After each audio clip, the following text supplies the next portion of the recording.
खास अवसर पर मंच पर विराजमान आज के कार्यक्रम की अध्यक्षता कर रहे अन्नामलाई जी, हमारे संगठन के पुरोधा जिन्होंने संघर्ष का एक रास्ता शिक्षकों को दिखाया, वो तमाम मंचासीन और पूरे देश के कोने कोने से पधारे हुए शिक्षा के अंदर अलख जगाने वाले शिक्षक बंधु।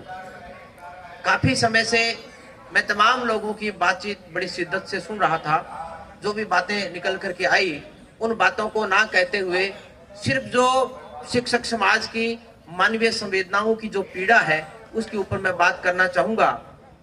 आपकी उपस्थिति देखकर लगता है कुछ तो आप में खास है। आग है या चिंगारी मुझे नहीं पता, इनकलाबी हो, समाज बदलने की संकल्पना है, इतना मुझे विश्वास है। और जो साथी अभी बाइट दे रहे हैं या कोई अन्य काम कर रहे हैं, उन सब साथियों से मेरा निवेदन है कि हम इस देश को, इस समाज को आज क्या मैसेज देने के लिए आए हैं। अगर उस मैसेज के अंदर कहीं भी चूक रहती है, कहीं भी कमी रहती है, तो हमारा फेल्योर है। हमें आत्मालोचना करने के साथ साथ इस समाज को किस प्रकार से बदलना है, उन बातों के ऊपर लेकर के जाना है। अलग अलग राज्यों के अलग अलग विचार आए, किन राज्यों में टेट की क्या स्थिति है, किन राज्यों में पेंशन की क्या स्थिति है। होना ये विमर्श चाहिए था कि अलग अलग राज्यों के अंदर जो स्थितियां हैं वो हम सबके सामने आए और एक साझा विमर्श, एक साझा हमारा प्लान इस प्रकार का हो इस धरने से कि हम इस संकल्प के साथ जाएं कि पूरे प्रदेश के अंदर उत्तर से दक्षिण तक, पूर्व से पश्चिम तक एक ऐसा नैरेटिव खड़ा करेंगे समाज के अंदर कि सरकारों को झुकना पड़े। ये हमारे अंदर संकल्प यहाँ से हम लोगों को लेकर के जाना है।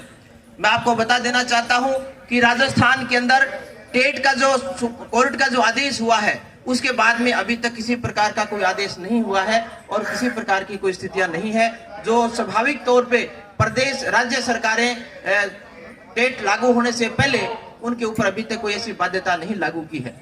इस मामले में भी हम बड़े अच्छे हैं कि राजस्थान के अंदर एनपीएस लागू होने के बाद में पूरे देश के अंदर अगर ओपीएस दोबारा बहाल करने वाला राज्य था तो राजस्थान था।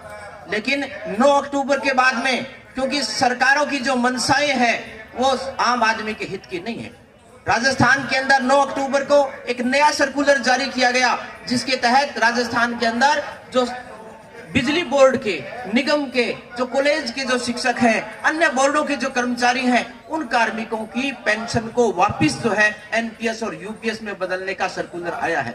ये एक प्रयोग के तौर पे राजस्थान की सरकार करना चाहती है कि अगर ये सफल रहा, अगर इसका विरोध नहीं हुआ तो दूसरे अन्य कार्मिकों के, चाहे वो शिक्षा विभाग हो, चाहे चिकित्सा विभाग हो, दूसरे डिपार्टमेंट के साथियों को भी एनपीएस और यूपीएस दी जाएगी।